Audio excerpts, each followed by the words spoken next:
Prabhupada.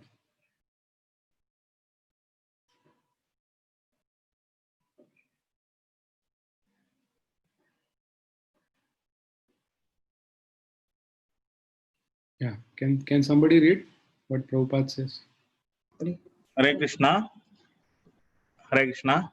Just like a thief, he is he is praying to God, my dear Lord, give me some opportunity. I can steal that thing. Krishna first of all says, no, don't Okay, do I'll it. read. Just like a thief, he is praying to God, my dear Lord, give me some opportunity. I can steal that thing. Krishna first of all says, no, don't do it. But he insists. And then Krishna says, all right, do it. But as soon as you do it, you become entangled. Why you are doing against will of Krishna? That is your entanglement, your responsibility. Srila Prabhupada ki jai. So now we'll take a brief overview of this section. And okay. So last time we had covered up to verse, I believe 12, 1 to 12. And today we'll start from verse 13.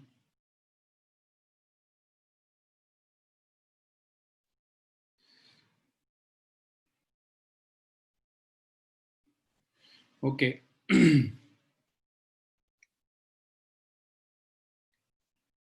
So in verse 12, Krishna compares a karma yogi with a karma kandi. That means two people.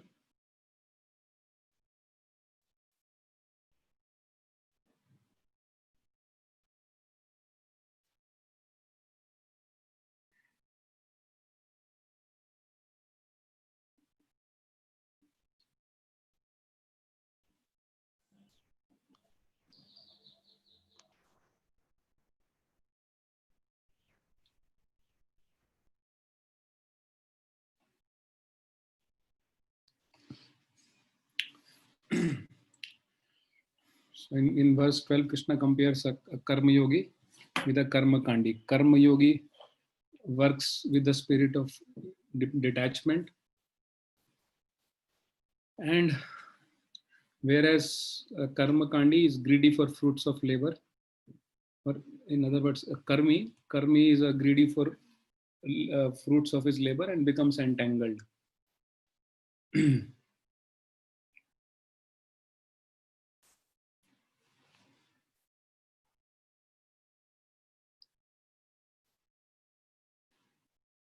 So now in next 4 verses,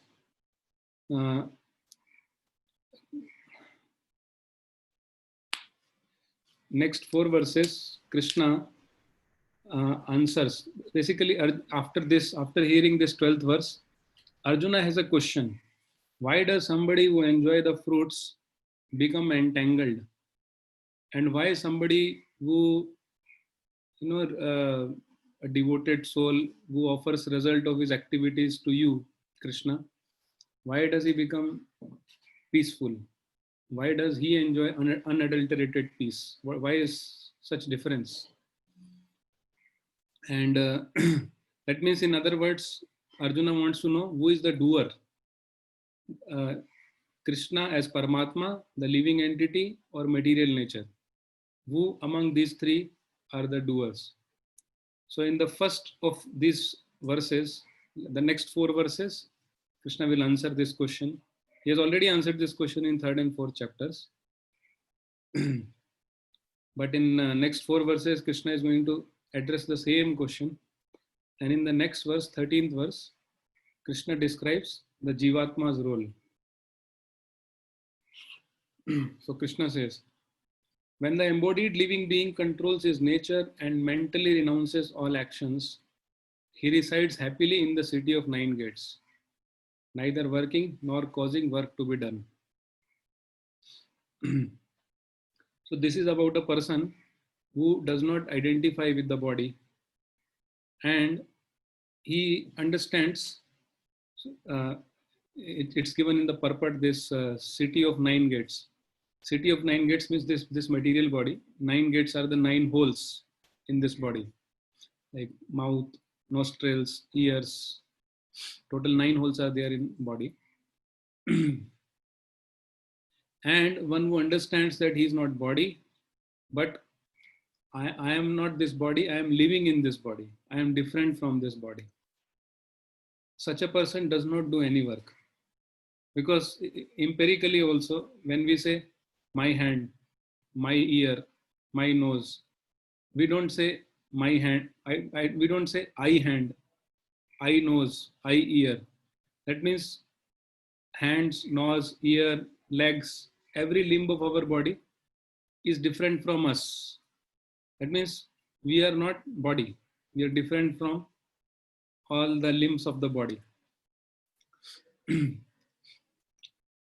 And therefore, one who understands this, one who does not identify with this material body, such a person doesn't do anything. Because if I am not this body, then I am also not doing this. Body is doing this. And what is body? Body is a product of material nature.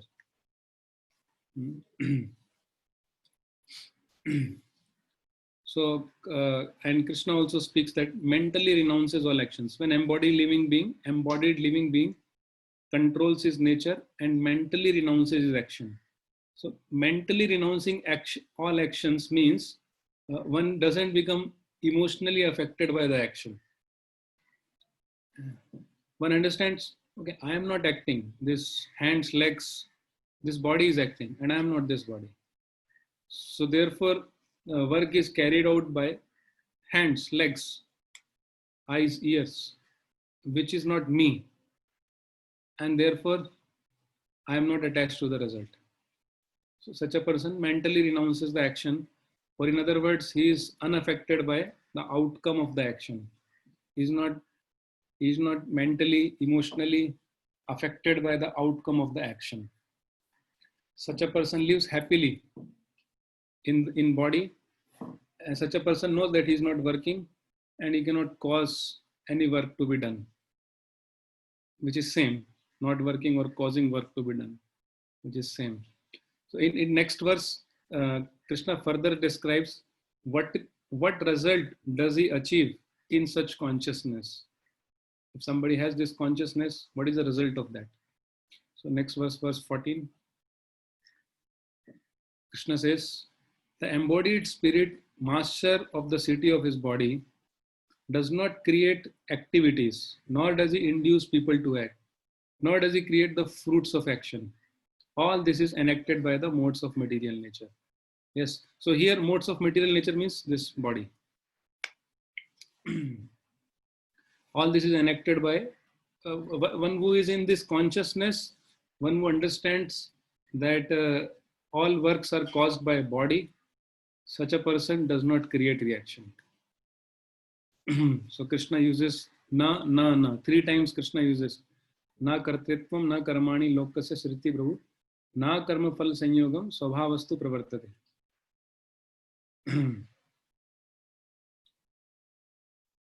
Neither he does not, such a person does not identify with the body. Okay. Three nas are said. The conditioned soul does not create activities, nor does he induce people to act, nor does he cause the fruits of his own activities. All this happens by the arrangement of nature. So basically, this is elaboration of what we have already discussed in 3rd and 4th chapter. We discussed that living entity only desires. When living entity desires, Paramatma sanctions. Sometimes Paramatma does not sanction also, but most of the times Paramatma sanctions. And when Paramatma sanctions, material nature comes in action, and material nature carries out the activity as per the desire of Jivatma, living entity. This is the mechanism. Now in this verse, Krishna has said that all this is enacted by modes of material nature. Living entity only desires, but actions are carried out by modes of material nature. Now the next question is, who controls the modes of material nature? Who controls the material nature? Is it Krishna as super soul? Is it Krishna as Paramatma? Because we see many times people speak like this: oh, everything happens by God's will. So God is the cause of this action. सब भगवान की इच्छा से होता है. People speak like this because material nature is directed by the super soul. But in the next verse, Krishna clarifies that super soul does not take the responsibility for all the actions and all the reactions. Because super soul is only sanctioner. He sanctions. So therefore people question this: why should I receive the reaction for what was caused by material nature and super soul? And to remove this misconception, Krishna speaks the next verse, verse 15. So he says, nor does the Supreme Lord assume anyone's sinful or pious activities. Embodied beings, however, are bewildered because of ignorance which covers their real knowledge. So when Krishna is speaking about real knowledge is this: that living entity, because living entity desires, super soul sanctions, and material nature facilitates an action. But super soul, Supreme Lord, does not assume anyone's sinful or pious activities. One who thinks that, oh, it was caused by God, it was no result of God's will. Such a person, according to this verse, is in ignorance and his real knowledge is covered. He is forgetting the fact that Paramatma or super soul, Krishna in the form of super soul, only sanctions. He doesn't desire. Desire, it was originally the living entity's desire that super soul sanctions. And therefore, living entity is responsible for sinful or pious activities, not Paramatma, not super soul. So Prabhupada writes an elaborate purport on this.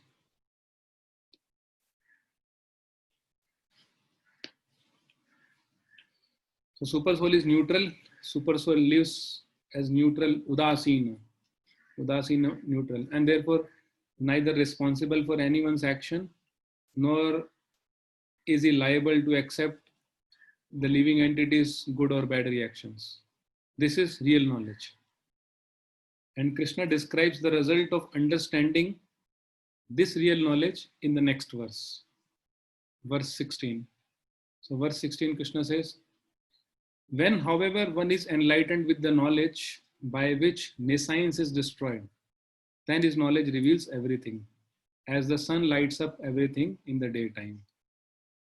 So when we are in ignorance, we can we don't even understand why we suffer, why we undergo threefold miseries. An average person in the outside world gets beaten by material nature, gets beaten by his own karmic reactions, but he doesn't understand.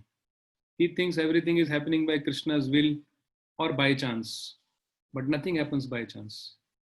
Every effect has a cause, and living entity is the cause for his own suffering and enjoyment in this material world. Super soul and material nature just facilitate action-reaction mechanism. So this knowledge removes ignorance, and when ignorance is removed, the living entity takes shelter of the super soul and attains liberation. That is given in the next verse. But even before going to next verse, let us discuss how people often don't understand what is giving them, what is causing their happiness and distress. And people who don't know this law of karma simply live a confused life because they suffer and they don't find any reason why they suffer. So the mental component of suffering gives them more pain.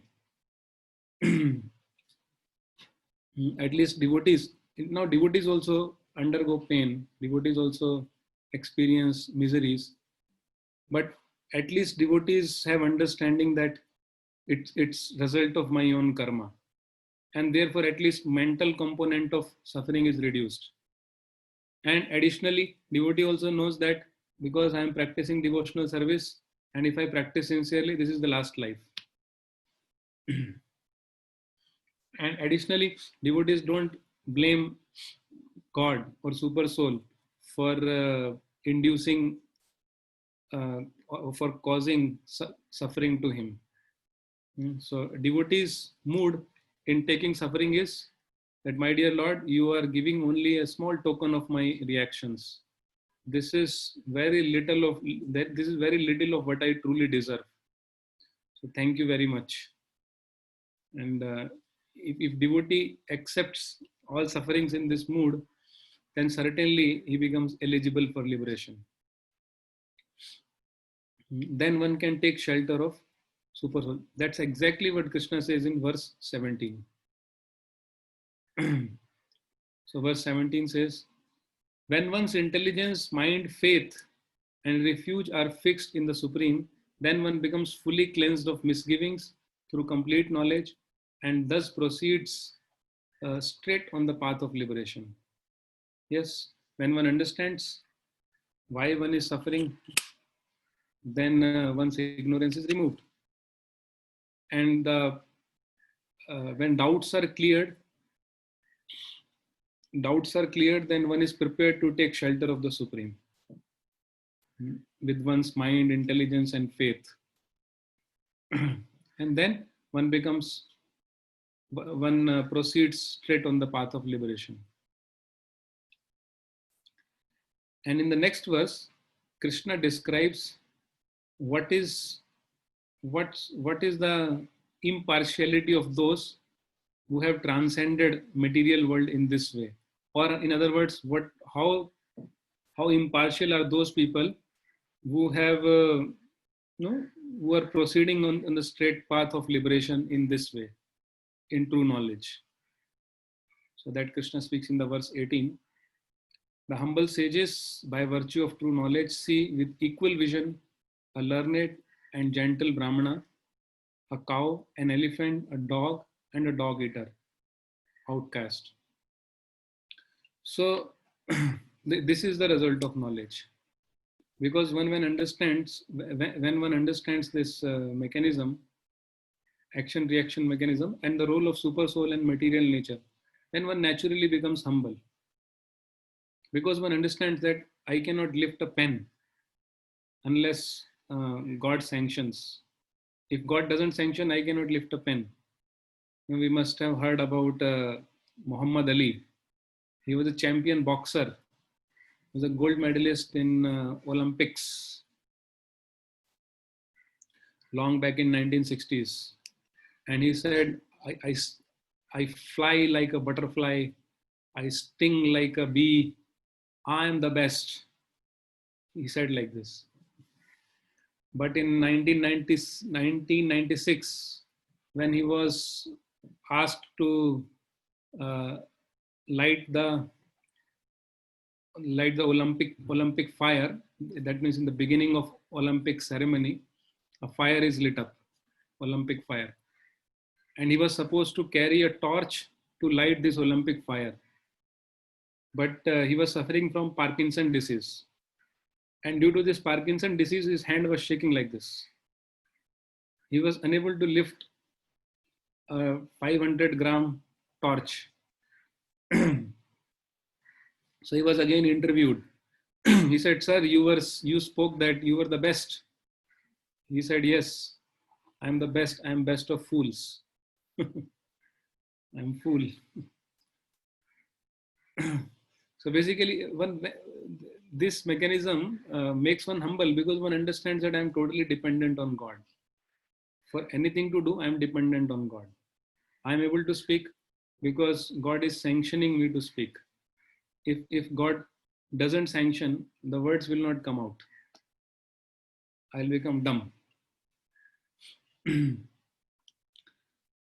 So therefore, such a humble person, he sees that super soul has impartially sanctioned the desires of all living entities, regardless of their present bodies. Super soul is impartial and neutral, although is present in everyone's heart, but he doesn't he doesn't show any emotional reactions to anybody's sufferings or joy. He just stands there neutral. That is the role of super soul. Updrishta Anumanta. Udasin Avadasin. This comes in later 13th chapter Bhagavad Gita. He's neutral. He is Updrishta. He's a sanctioner. Updrishta means sanctioner. And Anumanta. Anumanta is sanctioner, and Updrishta means witness. He is witness of our activities. He sanctions our activities, but he remains neutral. Krishna in the form of super soul, Paramatma.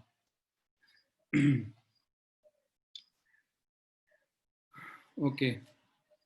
So now in the next verse, Krishna further describes the quality of such a person who has achieved perfection in this way. Krishna says, those whose minds are established in sameness and equanimity have already conquered conditions of birth and death. They are flawless like Brahman, and thus they are already situated in Brahman. So just as Krishna had spoken in verse 13, that one who is living in the body or in the city of 9 gates, or in other words, living in the body of 9 holes, but does not identify himself with that, with the body, such a person doesn't cause any work because he's in knowledge that the work is caused by material nature. And therefore, if somebody is not causing any work, he is also not accumulating any reaction. And if one is not accumulating any reaction, one also becomes free from birth and death. Why do we take birth again? To exhaust, to spend the reactions that we created in previous births. That is why we get birth. But if somebody has no karmic reactions left, good or bad, pious or impious, then such a person doesn't take birth again. And such a person is already situated in the platform of equanimity, sameness, or in other words, Brahman platform. And more symptoms. Actually, next this section is quite technical,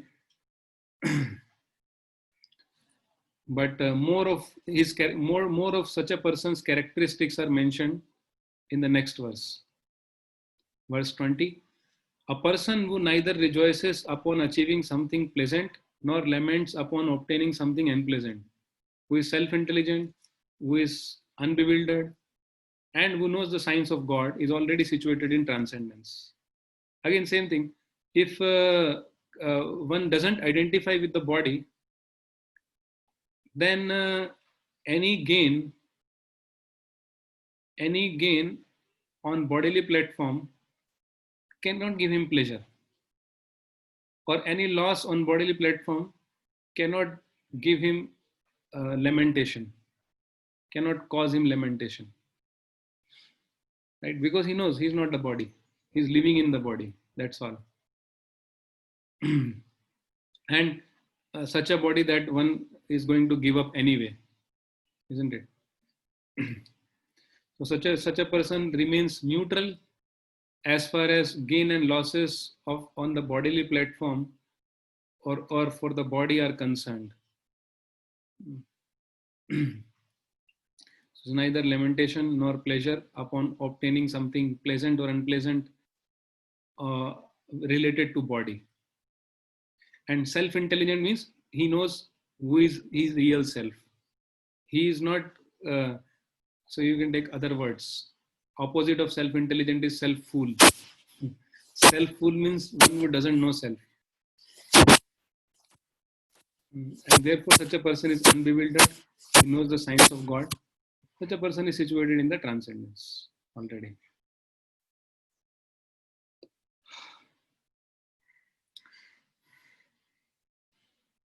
And in next verse, Krishna continues to describe the symptoms of a person who is focused on super soul or the Supreme Lord. He says, such a liberated person is not attracted to material sense pleasure. Yes, if one, what is sense pleasure? Sense pleasure is pleasures related to body. And one who is situated in this knowledge that I'm not this body, then sense pleasure mean nothing to him, isn't it? So sense pleasure, so for such a liberated person, he is not attracted by such sense pleasures, but is always in trance and enjoying pleasures within. In this way, the self-realized person enjoys unlimited happiness, for he concentrates on the Supreme. So because now he understands he is not body, and therefore there is no use pursuing the pleasures of body or sense pleasure. There is no use. They cannot make me happy. And therefore he focuses all his energies on Supreme. In case of devotees, they focus their energy on Krishna. And they rejoice within themselves, not outside. So Srila Vishwanath Chakravarti Thakur comments on this verse saying that just as person eating sweets has no inclination to eat dirt, mud, similarly a liberated person is not attracted to material sense pleasure. If we are asked to eat dirt or mud, we'll say, what insane? Who will eat dirt? I can't eat dirt. Similarly, if a liberated person is asked to enjoy sense pleasure, he will say, what insane? I am not these senses, and anyway, sense pleasure will not satisfy. But there are also fools.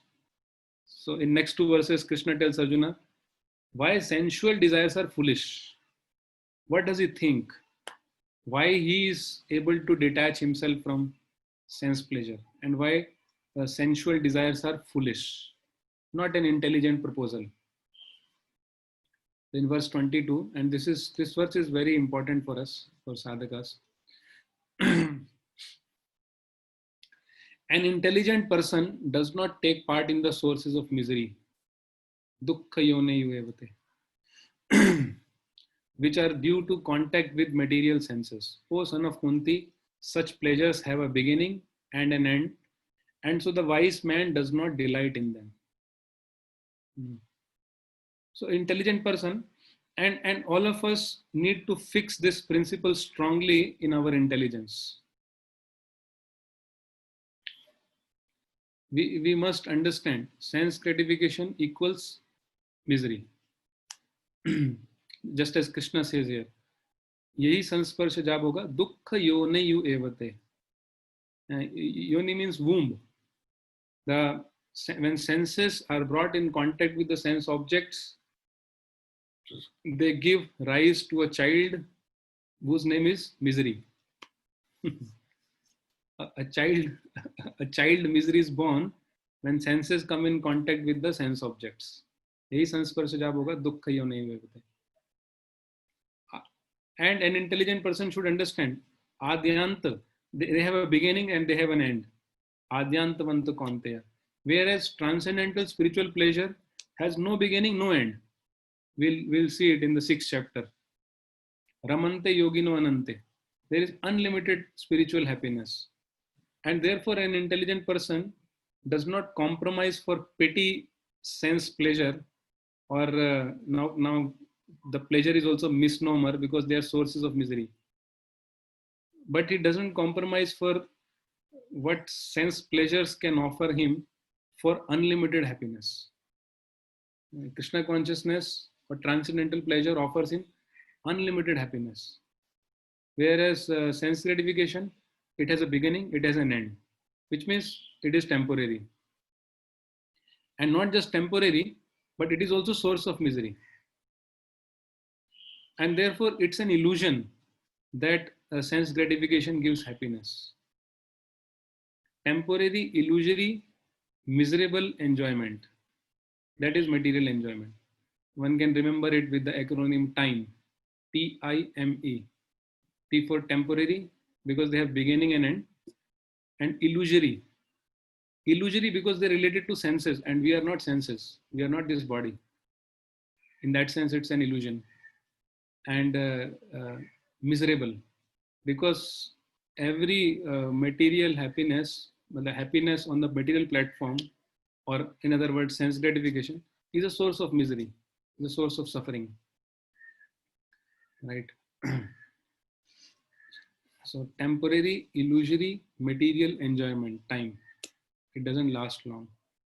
And in the next verse, 23rd verse, Krishna speaks the result of tolerating sense desire and not succumbing to the pushings, as explained below. Now, everyone, each one of us experience this pushing for sense gratification.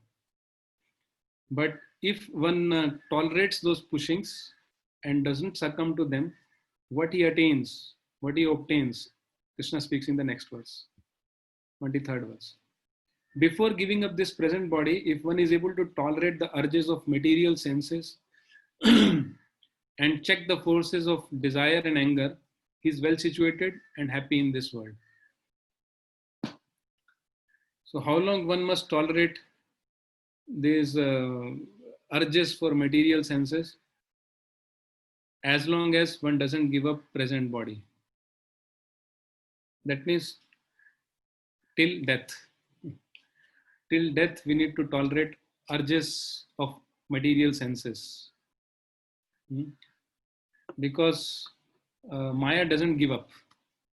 As long as we are living, Maya will keep proposing the temptations, keep proposing temptations for sense enjoyment. But an intelligent person reads Bhagavad Gita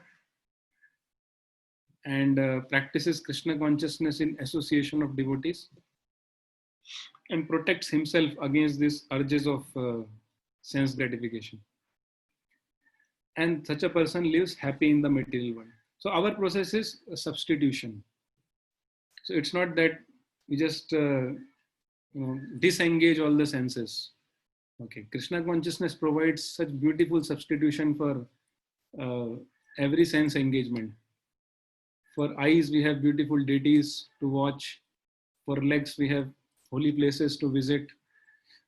For hands, we have so many services to do. For tongue, we have prasadam and also chanting of holy names. For ears, we have sweet kirtans to hear. So devotees don't enjoy material sense pleasure. And if one is able to resist this temptation with the help of Krishna consciousness, or in other words, a higher taste, a higher engagement, then such a person is well situated and such a person is happy in this world. Because earlier in previous verse, Krishna said that this material enjoyment are sources of misery.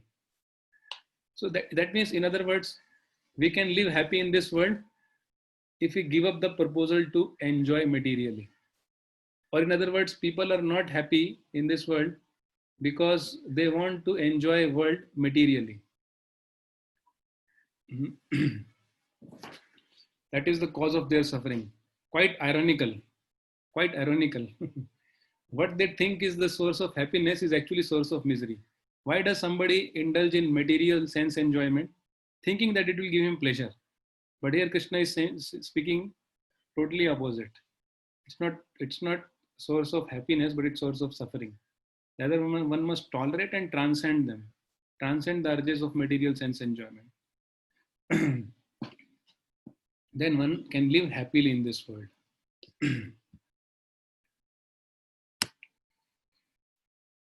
Okay, in next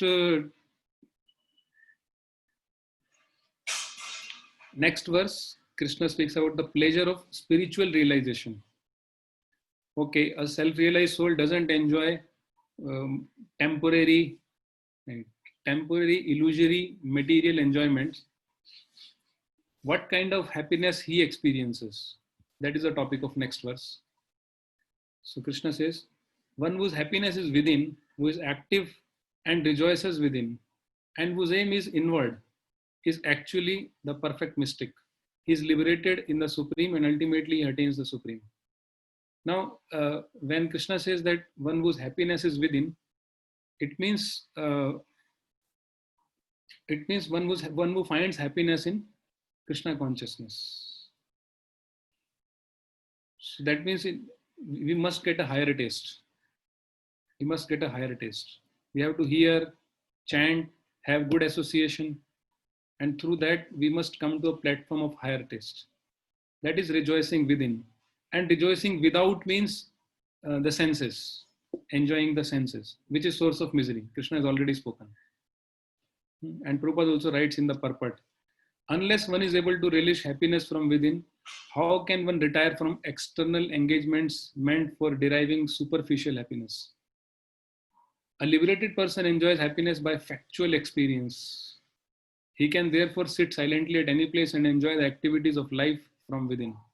Such a liberated person no longer desires external material happiness. This state is called Brahma Bhuta. And Krishna gives more symptoms of one who seeks satisfaction in spiritual engagement, not material sense enjoyment. So verse 25 is about that person. Those who are beyond the dualities that arise from doubts, whose minds are engaged within, who are always busy working for the welfare of all living beings, and who are free from all sins, achieve liberation in the Supreme. Those who are beyond the dualities that arise from doubts, which means they are faithful. In other words, they are faithful. They've overcome the doubts, whose minds are engaged within, which means whose minds are engaged in Krishna, and who are always busy working for the welfare of all living beings, and who are free from sins. So by chanting Hare Krishna, we become free from sins, achieve liberation in the Supreme. Now in verse 24 and 25, Krishna speaks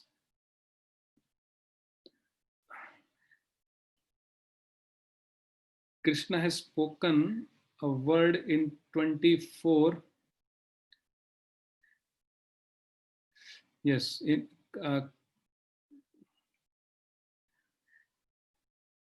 24th verse, Krishna has said, ultimate, no, but what is the word? I'm just looking for the Sanskrit word.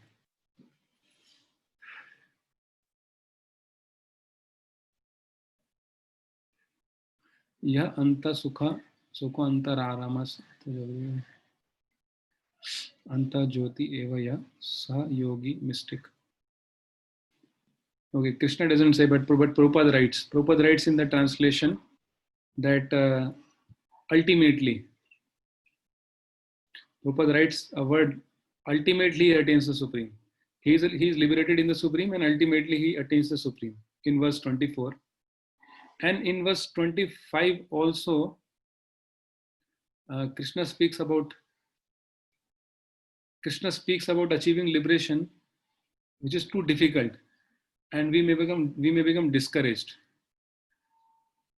First, Prabhupada in verse 24 cautions with the word ultimately, indicating that result won't be achieved quickly.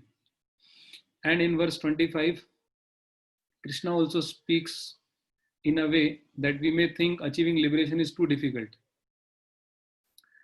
So therefore, in next verse, Krishna, actually what qualities Krishna speaks in verse 25 are very rarely seen, very rarely to be found. Therefore, in verse 26, Krishna speaks in an encouraging manner or in a reassuring manner. In verse 26, Krishna says, those who are free from anger and all material desires, who are self-realized, self-disciplined, and constantly endeavoring for perfection. So now, constantly endeavoring for perfection means they are not perfect. They are sadhakas. He's talking about sadhakas. Those who are constantly endeavoring for perfection are assured of liberation in the Supreme in very near future. So very near future means, okay, Krishna is encouraging. And how is it in verse 24, 25, it appears that liberation was too difficult, something so difficult. How can it be achieved in very near future? Srila Prabhupada answers this, citing an analogy. Prabhupada says in the purport, by vision, by meditation, and by touch only do the fish, the tortoise, and the birds maintain their offspring. Similarly, I do also, O Padmajava, O Padmaja.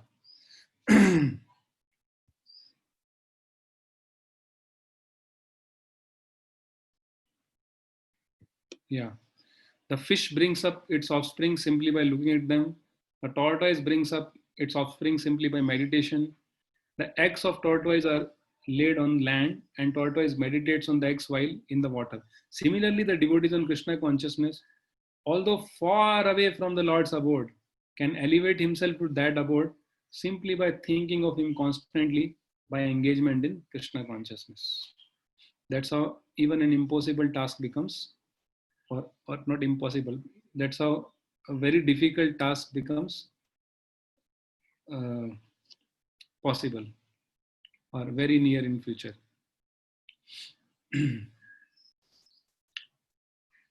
Then in next two verses, Krishna explains how to achieve the same liberated condition through Ashtanga Yoga. And this is also, Krishna is giving a prelude to the next chapter, chapter 6, because chapter 6 describes Ashtanga Yoga in detail. Krishna gives a prelude right here in the 5th chapter about 6th chapter. So this is the process of obtaining liberation from with Ashtanga Yoga. Shutting out all external sense objects, keeping the eyes and vision concentrated between the two eyebrows, suspending the inward and outward breaths within the nostrils, and thus controlling the mind, senses, and intelligence. The transcendentalist aiming at liberation become free from desire, fear, and anger. One who is always in this state is certainly liberated. So sometimes Bhagavad Gita is difficult to understand because of such verses. If one reads these verses without reading the purports, then one may become confused, isn't it? One might become confused because this is not practical for people nowadays. And what to speak of nowadays, we'll see in the next chapter, chapter 6. It was not practical even for Arjuna in Dwapar Yuga. So Bhagavad Gita is a comparative study of different paths to liberation. There's Karma Yoga, there are Yagyas, there are Karma Kandas, there is Jnana Yoga, Ashtanga Yoga, and Bhakti Yoga. Krishna gives a comparative analysis and extols, or in Krishna's analysis, Bhakti stands out as a supreme path, the easiest, surest, and the quickest path to liberation. Like Prabhupada writes, Prabhupada writes in the last two lines of this purport, 28th purport.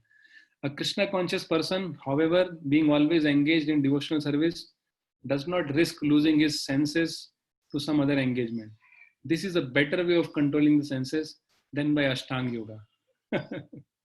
So Prabhupada knows that this is not practical. And how many people will understand if one speaks like this? Keeping the eyes and vision concentrated between the two eyebrows, suspending the inward and outward breaths within the nostrils, controlling the mind, senses, and intelligence. But Krishna consciousness is very simple. Chant Hare Krishna. Even a child can do this. And then in the last verse, Krishna ends this chapter by telling Arjuna how Arjuna can remain peaceful in all places, even in the battlefield. And this is also very important shloka for devotees. This shloka 29 is also known as peace formula, a formula for attaining peace. A person in full consciousness of me knowing me to be the ultimate beneficiary of all sacrifices and austerities, the supreme lord of all planets and demigods, and the benefactor and well-wisher of all living entities, attains peace from the pangs of material miseries. So Prabhupada says in a lecture about this verse, actually one who understands, one who takes Krishna as Krishna describes himself in this verse, attains peace. And Prabhupada speaks in a lecture that Krishna calls himself a Suhrit. Suhrit means very intimate friend, just like a father, a true well-wisher of the person. So we have words like Bandhu, Mitra, and Suhrit in Sanskrit. They are very close. They have very close meaning. And Prabhupada says in that lecture that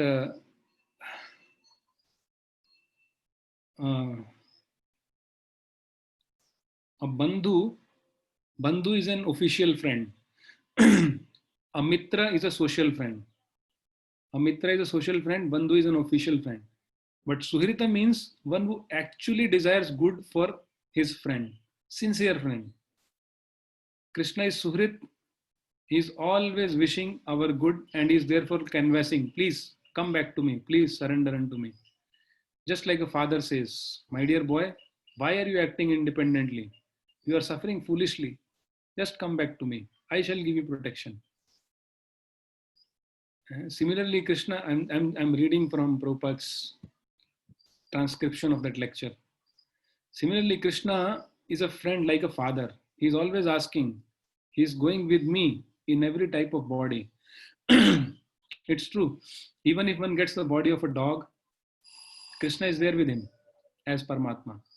Even if one gets bodies of cats, dogs, hogs, or even as a worm in the stool. See, who would like to be in the company of a worm in the stool? But Krishna has no hesitation. He's so friendly that wherever his friend goes, he's also going there. And besides, Krishna sends his bona fide devotees as spiritual masters. He comes as incarnations. He comes as his devotees, Lord Chaitanya, and he leaves Bhagavad Gita for us. Prabhupada says, but we are so foolish that we are not accepting him. Nobody can be a better friend than Krishna. But we are so unfortunate, so much captivated by Maya that we don't accept Krishna as our friend. So this was a brief, or may not be so brief, but this was a summary of this section of Bhagavad Gita. Now we'll do one very simple exercise.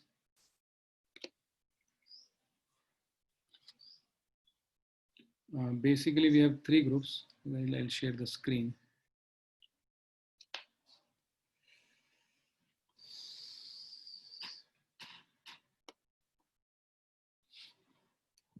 Okay, these are the group tasks. 1 second.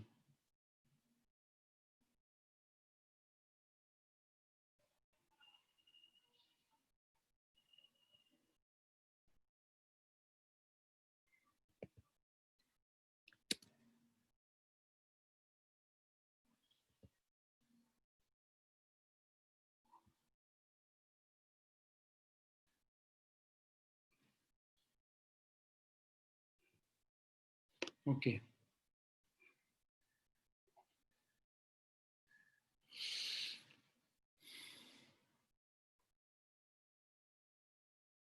Please note down your task or you may take a screenshot.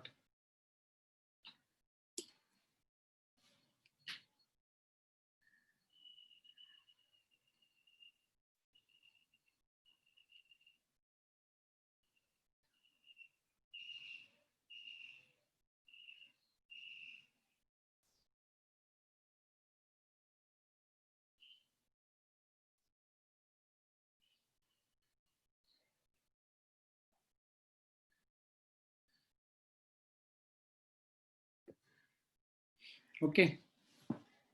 And only because it's a very small task, only one verse for every group. Therefore, you can select one representative from your group who can speak about Equal Vision, Ropa's Mudan Mission, and Peace Formula. So we'll start now.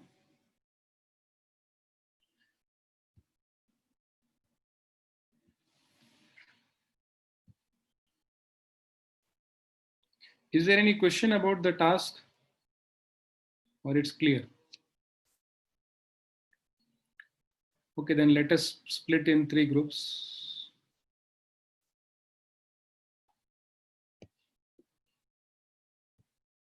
"15 minutes for preparation, 5 minutes for presentation."